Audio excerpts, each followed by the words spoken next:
Welcome to the first joint podcast between Bourbon Lens and Cocktails with Friends to celebrate Old Fashioned Week. We are joined by Heaven Hill's Lynn House. She does everything for him. She's got a long title. It's like 16 words. We're going to avoid that because I would get it wrong. Lynn, how are you doing? I am great. It's a beautiful day, and we're talking about a couple of my favorite things in the world: cocktails, bourbon, and charity. I know all of us on here have enjoyed Elijah Craig many times over, and it is a great bottle to have on your bar back, whether it is the rye, the toasted, the regular offering, a single barrel proof, 18-year, 23-year. It's all great, and there's a lot to talk about. But for this podcast, we'll keep it simple to the core offerings because we could go on a tangent about everything. But before that, can you just tell us a little bit about yourself and how you got into the spirits industry? I am a Midwestern girl. That's the accent that everyone's hearing. I grew up in Ohio. My degree was in theater. I was a professional actor, which also meant in between acting gigs, I waited tables and I bartended. And that's how I got in the bar industry. My family is from the South, so I grew up with gardens and growing things and understanding flavor. Cocktail renaissance happened about 2006, 2007. I was just in a place where I wasn't getting hired as an actor, but I was getting hired as a bartender. I went on to run some pretty high-level beverage programs, including the Michelin-starred James Beard Award-winning Blackbird. I was that beverage director. I competed in competitions, got some pretty good accolades from that, including Sundance Channel Bartender Iconoclast from Chicago Reader, one of the top persons in Chicago to watch, which was crazy. And eventually ended up at Heaven Hill. And so I've been with Heaven Hill brands for the last 10 and a half years. Within this year, I was recognized by Whiskey Magazine as Best U.S. Brand Ambassador for Whiskey. And last year at Tales of the Cocktail and the Spirit Awards as U.S. Brand Ambassador of the Year. So whoop, whoop, whoop. We'll give you some praise. That's pretty awesome, Bob. So you, as someone who's made cocktails for a living for a while, that seems like a pretty impressive list. Lynn is a absolute god in the industry. I've been following her on social media, like stalking quietly, because I never felt like I was worthy enough to have her as a friend. There's a handful of people, but I think she's known about doing a lot of different things and doing everything incredibly well. You didn't know you had a secret admirer on this call, did you, Lynn? No idea. And I'm like hardcore blushing right now. It's like you and Anne Louise Marquis, that upper echelon of people that are brand ambassadors, but also like just good people who have their professionalism and what they stand for and what they do is all in a row. And you're true to who you are, and you're a great ambassador for not only your team and your brand, but also our industry. You're a treasure. So I appreciate you joining us. Anne Louise, I will say here, is a dear friend of mine. She's a Virgo. I'm a Virgo. So we're also dual Virgos together. And she and I actually share a moment of history in the spirits industry. In, I think it was 2017 at Tales of the Cocktail, the first time that 4 women were ever nominated in a category, which is huge in the spirits industry. And it was myself, Anne Louise, Missy Coffin, and Robin Nance for Best Brand Ambassador. We all just shared that moment because we knew how hard it was for women in the spirits industry to be recognized. And the fact that we actually shared, and it still hasn't happened that 4 women have swept a category, and we've all won Best Brand Ambassador, all 4 of us. So I love that you brought her name up. One of Bob's recent episodes was Negroni Week. He featured Anne Louise on his podcast, Cocktails with Friends. It's a great episode, and we're excited because now we get to merge the two things because we don't do that stuff over here at the Bourbon Lens. We focus on the good old native spirit of America, bourbon. And Scott is extra excited because Heaven Hill is by far his favorite distillery in the world. Him and Bernie Lubbers could be like brothers because they love bottled and bond whiskey that much. Do you have a matching tattoo? That's all I'm going to ask. No tattoos. I just got the whiskey to show for it. Yeah. He recites the bottled and bond, a Pledge of Allegiance every morning. speaking of the bourbon and Heaven Hill, right, there's many brands and they have a lot of things in the portfolio, but Elijah Craig seems to be one of those flagship products, whether it's with the PGA Tour and everything they've just done with it, or, we're talking about Old Fashioned Week, and I'm sure there's other campaigns that I'm not aware of. It seems to be foremost and forefront. And so for those people who don't know, and I'm going to be honest, I'm a little ignorant. I know I've drank many bottles of Elijah Craig. I don't know the whole story behind it. Could you tell our listeners just a little bit about the brand Elijah Craig? It's a forefront brand for us as a company for a multitude of reasons. First and foremost, Elijah Craig was actually a real person, and he is known as the father of modern bourbon. Bourbon was defined in 1964 in a congressional act, and he had a lot to do with, even though his distillery was established in 1789, with that. Also, it has really deep ties to Parker Beam. We all know Parker Beam, his contributions to whiskey and bourbon. Parker's heritage, we still make in his honor. So this was an innovation of him. So we've been making the brand Elijah Craig since 1986. Elijah Craig himself was a distiller in 1789. That's when his license was issued to him. He was in Bourbon County, and he was in Bourbon County. At that point in time, it was actually Virginia. It wasn't even Kentucky yet. And ironically, Bourbon County is still a dry and virgin county to the state. But he is why we credit in one of the rules of making bourbon that this whiskey has to age in New American charred oak, a single barrel use. In 1789, when he had his distillery, everything was shipped to New Orleans. His barrels, because everything was shipped in barrels in those days, it was 1789, his barrels were stored, caught on fire. And so his barrels were burnt and toasted. And he had no choice but to ship his whiskey in these burnt barrels, which traditionally the manner was whiskey was shipped in first time used barrels. So something more like you would see with mellow corn, like tawny, a little grassy, a little more tannic. It took 6 months for it to go down the river, Mississippi River, to New Orleans. And when it came out, these barrels that were stamped bourbon, because it came from Bourbon County, had this dark, tawny, beautiful brown liquid in it. And orders came back wanting that brown whiskey, that bourbon whiskey. And that's why Elijah Craig himself is known as the father of modern bourbon, because one of the laws of bourbon, this is regulated by our government, is that whiskey has to age in New American oak, single use, that's been toasted. That's pretty cool, because I didn't know that story, and I probably should after 5 years of running a podcast. Learn something new every day. Scott, did you know that story? Yeah, I've heard it probably 6 or 7 times. She tells it a lot better than some people. Some people just sound like they're just making everything up. It did sound like I was like sitting there and my U.S. history teacher was talking to me. So that was good. I do appreciate that. If I wasn't a theater major, I was going to be a history major. So it goes in both. And what's actually kind of interesting is the one thing that we also want to make sure that people know is that he wasn't the first person to char a barrel, because people use barrels over and over and over again. They shipped nails, they shipped whatever in it. He's the one that his whiskeys were recognized as being whiskeys that aged in a barrel that had been charred. And people loved it as opposed to whiskeys that they were drinking that had been aged in barrels that weren't charred. I think what we just learned is we need to get Lynn House on Drunk History. I would love it.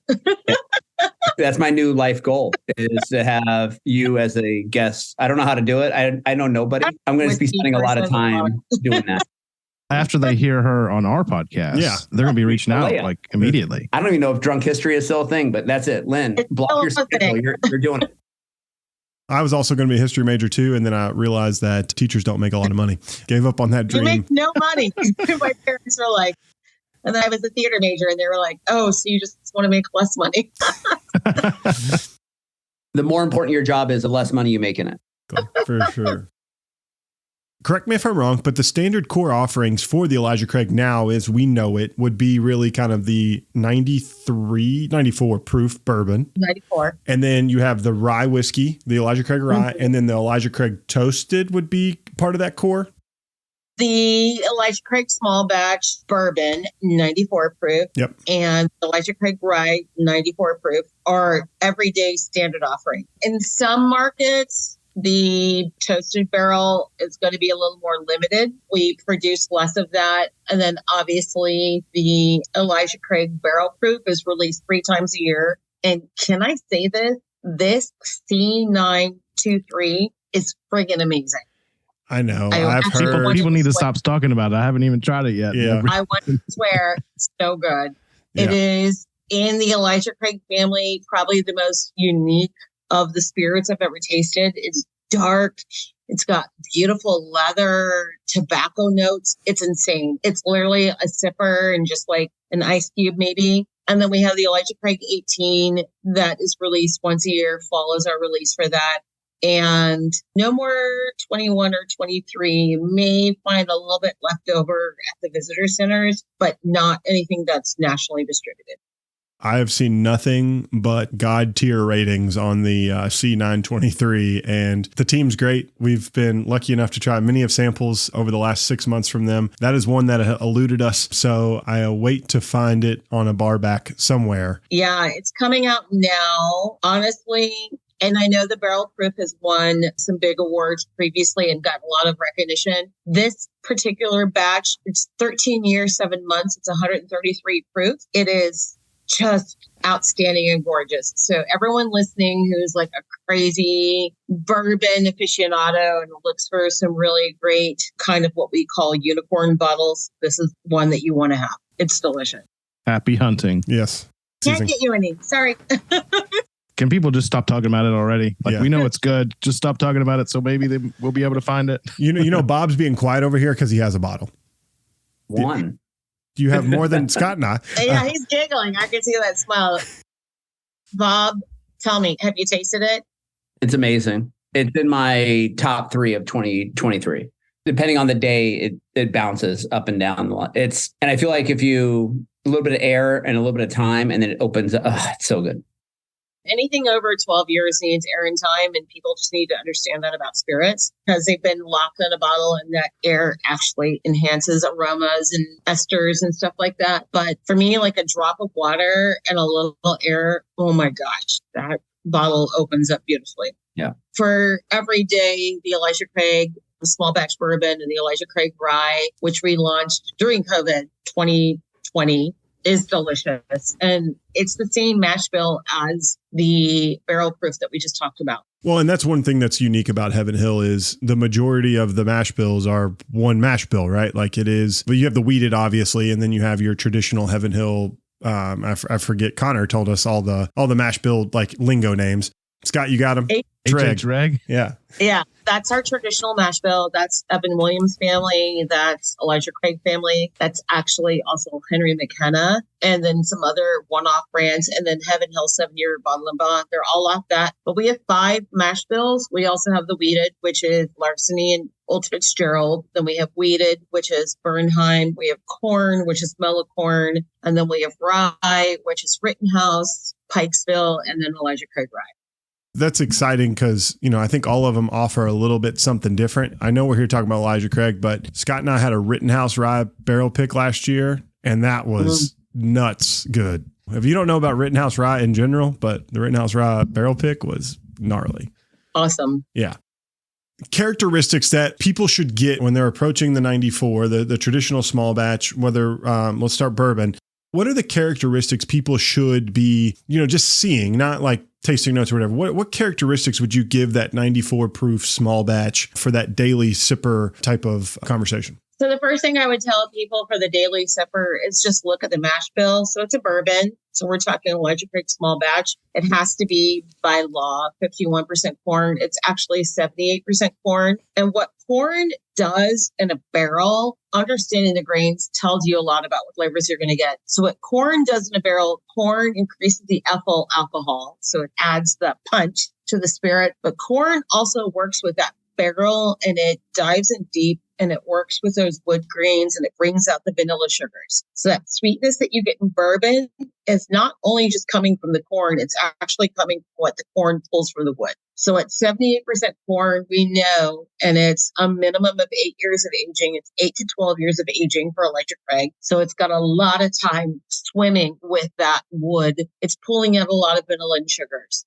with Elijah Craig is naturally fermented. So we use 12% barley in it. And that barley brings in nuttiness, cereal notes, sweet grains. And then there's 10% rye in there. And that rye also interacts with the barrel and it brings out spice notes. So it brings out that clove, that cinnamon, those baking spices that you get with Elijah Craig, particularly something that's been in a barrel for at least 8 years. So there's a lot of complexities. I always encourage someone who is sipping on Elijah Craig to taste the corn, taste the rye, taste the barley, and see how they interact together.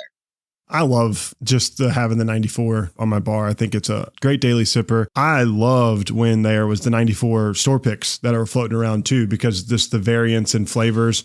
I probably had 3 or 4 of those like over the last couple of years. And I know the new craze is the barrel proof one. I get it. But there's something to say about that 94 and being able to drink it more often. Scott, looks like you got some color commentary here. So swing it to my man.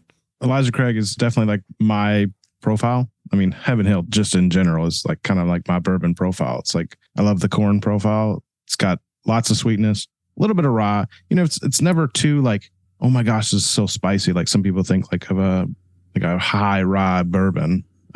So I think that's why I like Elijah Craig, and then just like the Heaven Hill bourbon lineup. It's just like so versatile. I think it's interesting. We're going to be talking about cocktails because I don't know shit about cocktails really. I mean, I made one today and I'll describe what I made, but it's kind of like a maple old fashioned, but who knows if it tastes good. It tastes good to me because I made it, but there's something to say about the creativity of you making your own cocktail. Like I told Bob my way of making an old fashioned, and he would like laughed me off the podcast. It was horrible. It was so bad, Lynn. I tried to edit around the whole thing and I couldn't because he just kept talking about it. And I was like, oh my God. Stirred it with his finger. I did. I would be okay with that. What the recipe is. Come on, bring it. Oh my gosh. Non-cocktails with friends, non-Elijah Craig endorsed cocktail recipe for an old fashioned.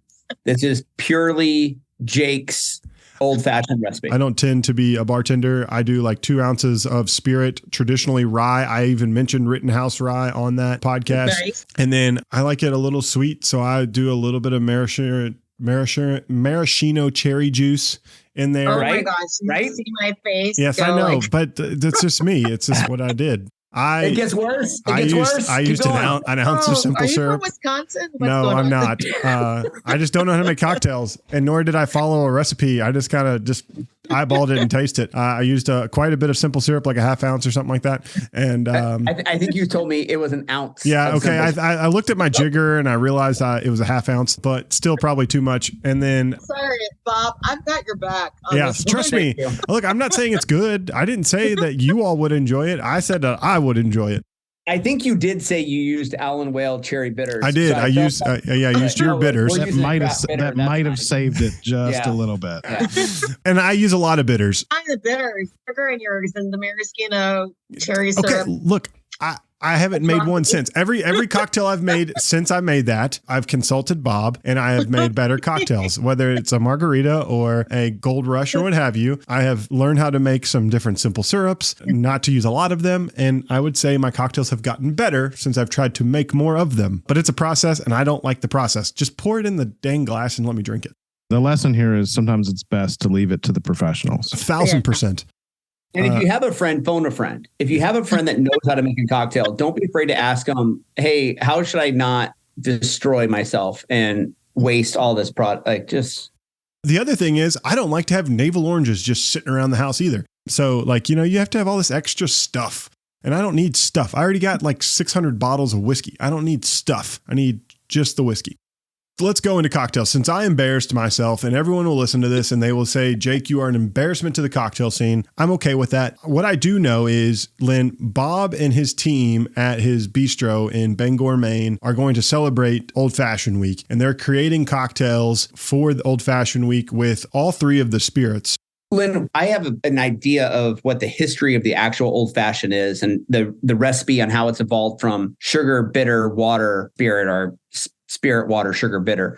But can you kind of give like a 1,000-foot overview of like the history? Because I mean, we go back to the early 1800s, late 17s on the actual cocktail itself. And it's evolved a long way from where it started to where it is today when you go to your cocktail bars. The old fashioned is America's cocktail because the cocktail is America's innovation, just like jazz. You have a cacophony of cultures coming together, most particularly in New Orleans. There are many stories regarding how the word cocktail came about. We do know it's evolution of a punch. So punch, 5 ingredients. But we see the word cocktail first defined in 1806 in a New England journal called The Balance and Composition, where it says it's spirits, bitter water, and sugar. And if you look at all classic cocktails, they have those same components. Even a gin and tonic has spirits, bitter water, sugar as part of its components. What you then have happening in American cocktail culture is New Orleans. And New Orleans is all these cultures coming together, bringing their flavors together. And we see with Santini, the first form of what we call an extra fancy cocktail, which is the Brandy Cresta being created, and the Ramos Gin Fizz, and all these cocktails come out of this era. And really, America becomes the mecca for cocktail culture. What happens is people start calling for, particularly during Prohibition, calling for an old-fashioned style cocktail, which means bitter, spirits, sugar, water. And in 1917, Thomas Bullock, who ran the beverage program at the Pendennis Club in Louisville, he was the son of slaves. He is the first person who is actually credited with putting the recipe for an old-fashioned in writing. And it was whiskey, spirits, sugar, and water. So that's the history of the cocktail. If you look at so many classic cocktails, they follow that same formula. And for us, with Elijah Craig, 1789, being the father of modern bourbon, the first definitive cocktails being created in 1806, we're pretty sure that Elijah Craig's whiskeys were being used in those cocktails. It just lines up together. So you can take a lot of freedom as a bartender. You can take a lot of freedom in just those 4 words of spirit, sugar, water, bitter. Bitter can be what I consider a bitter, and it's a orange or a persimmon. I just did orange and persimmon with my toasted today. But like you could also interpret bitter in a lot of different ways and what it is and what it is not. And water, I interpret water as dilution. As you stir the cocktail, you're getting a 20% dilution of the spirit. And that's why Elijah Craig is so great, especially in this cocktail, because at that 94 proof point, you're even diluting it, you're still getting a spirit forward cocktail. But some people put club soda or they put something else when they do whatever they're doing. The sugar, some people use a simple syrup. Some people use a sugar packet. Oh my God. Some people use. I wouldn't even do that. I would, hand to God, I would not do that one. That's Jake. He's got a Splenda packet out. Oh yeah, you know me. I've seen it. I've seen Lynn, you've seen it too, right? Oh, I've seen it, and I just want people to understand that sugar is just that. It's just sugar. I actually have a really great hack for creating seasonal old fashions and your own old fashioned, and that's using jams and jellies and converting them into a simple syrup. So I will just use the same ratio as a simple syrup, 1 part sugar, 1 part water. So 1 part jam, 1 part water, convert that to a syrup. And you suddenly have such an array. We're in the fall, so you can make a fig syrup. You can make an apple syrup. Think about a cherry syrup, flavors that go with whiskey and corn and rye and barley. And then I play with bitters. When I'm creating spins, I use different sweets and I use different bitters, but I stick true to the same formula. That's what I was going to ask. Do you have a go-to recipe? Like if somebody says, Lynn made me an old fashioned, are they going to know exactly what they did? Or are you doing different old fashions at different activations at different times of the year? All of the above. So if I'm making you just a traditional old fashioned, it's going to be 2 parts. So 2 ounces, the base, 1/4 ounce of a rich simple syrup because I want the sugar. I don't want the water. And then I use a combination of Angostura bitters and orange bitters. I'm particular to Regan's orange bitters in the orange bitter family. I like that orange wakes up the cocktail and I stir it. But if I've done an event, there are a couple of recipes, not this past year, but year before at Tales, and I've recreated for several events. I've done a Creole old fashioned where I took rice milk and cooked it down with cinnamon and allspice and anise, just borrowing flavors from my own heritage and cooked that down to a syrup. And so made a rice milk syrup. And then I used Creole bitters because I'm part Creole. So that's been one that people really enjoy. I'm probably going to be doing that at another event this year. And this past year at Tales of the Cocktail, again, borrowing from my own family and heritage and flavors, I did a peach Melba old fashioned. So stone fruits and whiskeys go really well together. And peach Melba is peaches and raspberries. And so I took raspberry jam and peach jam and converted that to a syrup, and 2 ounces of the bourbon. Again, a quarter to half ounce, depending upon how sweet you like it. Everyone's got their own different flavor ideation. So I celebrate that. And then Fee Brothers Old Fashioned Bitters, because there's a lot of cinnamon in that, which reminds me of the peach Melba pie, and made that cocktail. And it was really, really well received this year. I think what I heard is like you need to mix a cocktail that you're familiar with the flavors and that speaks to you as an individual, as a bartender, right? Because as bartenders, we put our signature on everything that we create. So I'm going to have to create a Manischewitz simple syrup with a bitter. I don't know if that would be. Just cook down some Manischewitz. Yeah. I mean, it wouldn't be the worst. And bring in some other flavors that are in that family. Yeah. Guilt, hatred, things like that. I don't know how you add that to a. What's the Cliff Notes version? What is this simple syrup that you're saying? Yeah, no kidding. They're from Kentucky. I don't know how many Jews are in Kentucky. I'm going to give it a try. I thought about it while doing it. I was like, great, I'm Jewish. What can I make that's my heritage? But there it is, Manischewitz. No, but there's a lot of sugar. But look at that. Actually, I think that's a really great idea. There's a lot of natural sugar in Manischewitz, and there's flavors like pomegranates, ginger, and stuff that follow into the culture and bring those in. And that's just how you can make your own signature. This is Bob's guilt. Bob's guilt. This is how I deal with my guilt. I drink a Bob's old fashioned Manischewitz simple. Bob's guilty old fashioned. So yeah. Do you prefer in an old fashioned the rye or the bourbon? Like, do you like the spiciness or do you like the more roundedness of the traditional bourbon? I prefer rye, but I won't kick bourbon to the curb. I'm just a spicy girl, like my own personal flavor profile. Again, that's why I say make our cocktails to how you like them. You want them spicier, you want them sweeter, you want them boozier, whatever. Any recipe that you see, take it as a foundation and make it your own if you're making it at home. But I like the rye.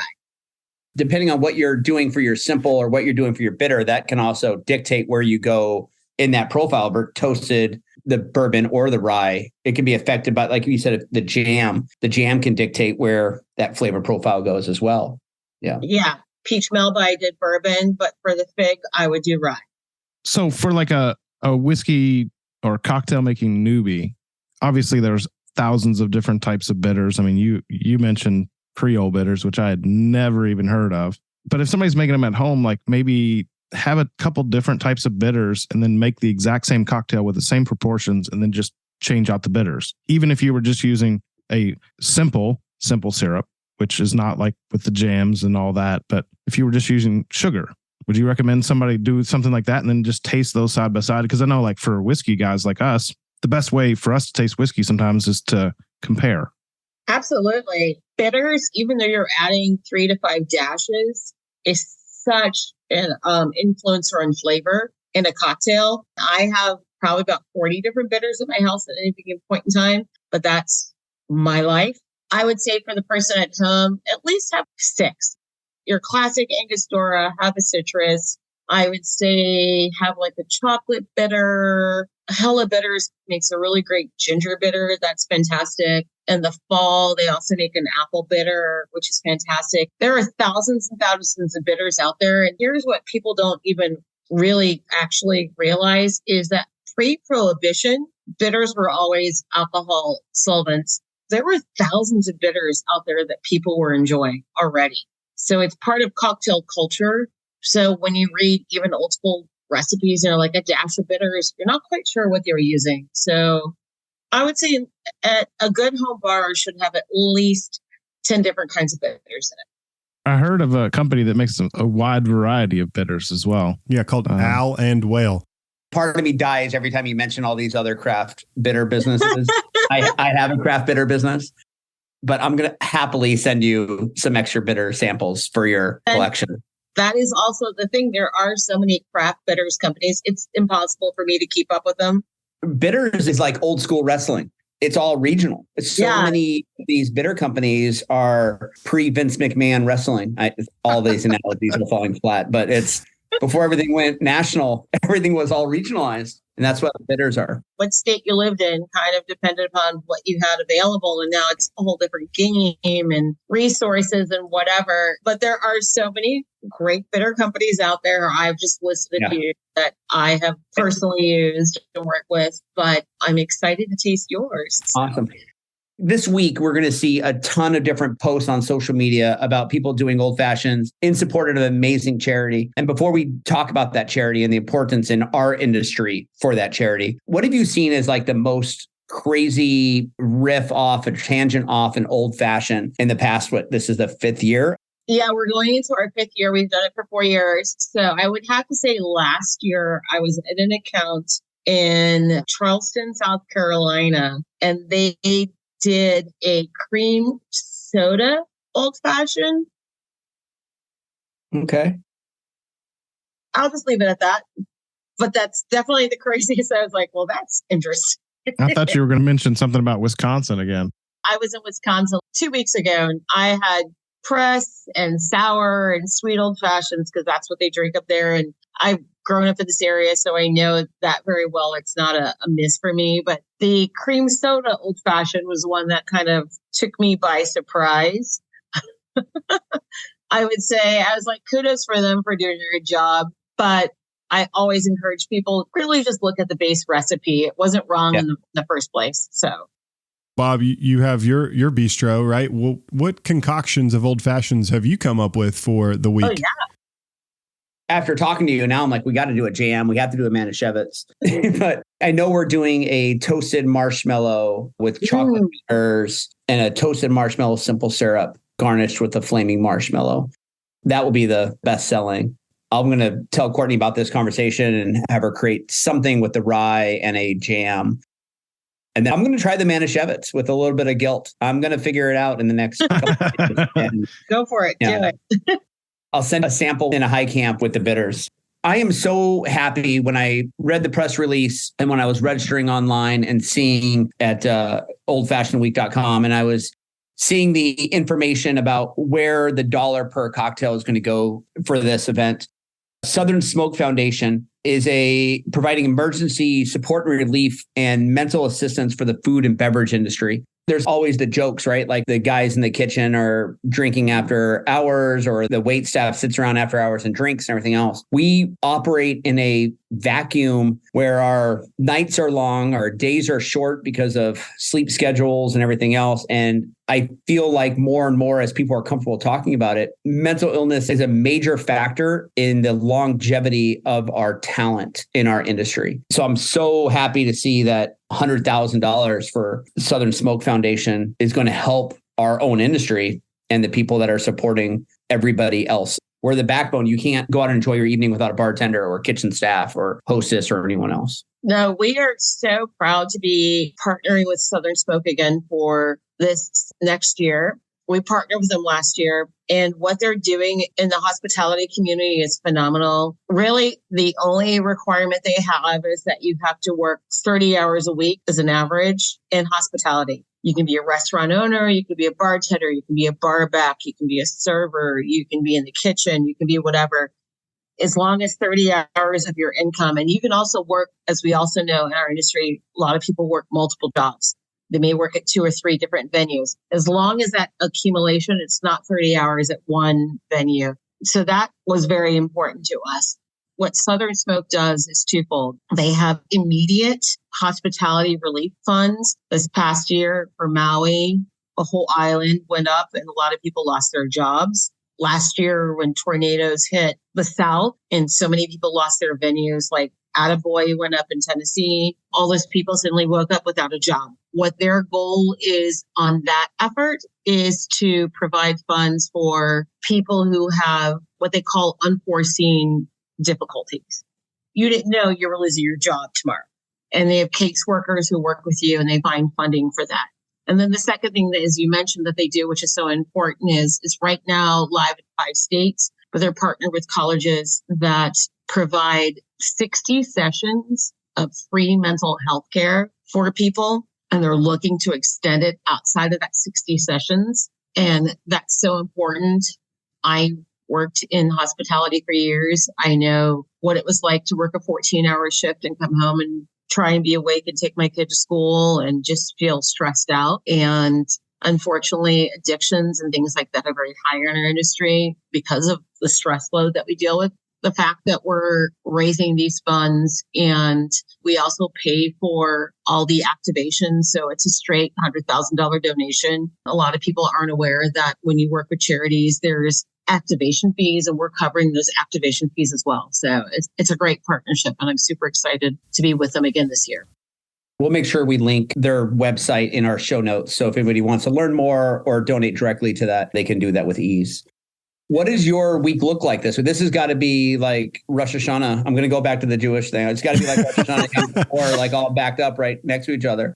So for Old Fashioned Week, I'm doing a couple of things. A couple of us who are in certain positions get sent places. So I'm getting sent. The first one I'm super excited with, I will be in New York at the beginning of Old Fashioned Week. Robert Simonson is launching his new book, and we are sponsoring it once again this year through Elijah Craig. So I will be there at Porchlight with him for his first book launch, which is exciting. And then I will be flying directly to Dallas, Texas after that, which is my market that I'm working. And we're doing some things at Tower and at Whiskey Cake that I will be interactive activations surrounding. Old Fashioned Week will also have representatives from Southern Smokes there as well, just to raise awareness for what they're doing and also help raise extra funds for them. It'll be a busy week. It'll be fun. I'll take my hand at making an old fashioned during Old Fashioned Week, and I'll say it's going to be better this time. Just for you two. If it was up to me. Simplicity. Yeah, if it was up to me, I would. Cherry juice. Muddling fruit. just do it all. I'm just going to pour a fruit cocktail in there and muddle all that up and then pour the spirit over top. Yeah, I could make this real ugly real quick if y'all keep giving me crap. In all honesty, this is exciting. We're pumped about Old Fashioned Week. It celebrates the native spirit and the cocktail movement in general, and we're super excited. And thank you so much, Lynn. Where can people just hear more about your story and follow along with you? Best place to go is Instagram. I am Liquid Lady Lynn, no E, so LYNN. And that is where I share what I'm doing weekly, experiences, recipes, participating in stuff. Awesome. We truly appreciate you joining us and sharing a little bit about who Elijah Craig was, what the bourbon is, and how to properly make an old fashioned. And I'll make sure I listen to this episode while I make my old fashioned. If you go to oldfashionedweek.com, there is a great resource there where you type in your zip code and you can find all the places that are participating in Old Fashioned Week. $1 from every cocktail goes back to benefit this great charity and this great cause. You also can go to eater.com. So we're working on eater maps. What we also want from this week is we know that COVID hit our industry really hard. And so we want butts in the seats of people that are supporting this cause. So we've created that through our own website and through Eater that people can go to, and you can find out who is supporting. And yes, all those accounts, $1, each dollar from each Elijah Craig Old Fashioned that's enjoyed will go to Southern Smokes. So you can go have a cocktail, support a local account, and support charity at the same time. And watch the bartender. So whenever Old Fashioned Week is over, you can go home, Jake, and maybe figure out how to do it yourself. Thank you all for making fun of me for the last 45 minutes. I truly appreciate it. We'll never mention this again. But Lynn, thank you so much for joining this episode of Bourbon Lens and Cocktails with Friends. Awesome. Cheers.